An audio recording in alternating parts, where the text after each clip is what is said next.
ISRO August 16 రోజు షార్ నుండి చేపట్టిన ఉపగ్రహ వాహక నౌక ప్రయోగం SSLV-D3 విజయవంతమైంది.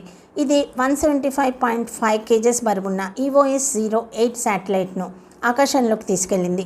ఈ రాకెట్ బయలుదేరిన తర్వాత 17 నిమిషాల్లో EOS-08 శాటిలైట్ SRO డెమోసాట్ను 475 కిలోమీటర్స్ వృత్తాకార కక్షలోకి విజయవంతంగా ప్రవేశపెట్టారు. దీంట్లో 400 GB వరకు డేటా స్టోరేజ్తో ఎన్నో రకాల పనులను ఒకే యూనిట్గా కలిపే సమీకృత ఏవియానిక్స్ సిస్టమ్ ఉంది. దీని ఉపయోగాలు చూస్తే ఇది కొత్త టెక్నాలజీస్ను మైక్రో శాటిలైట్స్కు అనుకూలమైన పెలోడ్ పరికరాలను ప్రదర్శించడానికి చేసిన భూ పరిశీలన ఉపగ్రహం. దీంట్లో 3 ఆధునిక పెలోడ్స్ ఉంటాయి. వీటిలోని EOIR payload mid wave, long wave, infrared బ్యాండ్లలో ఫొటోస్ తీస్తుంది.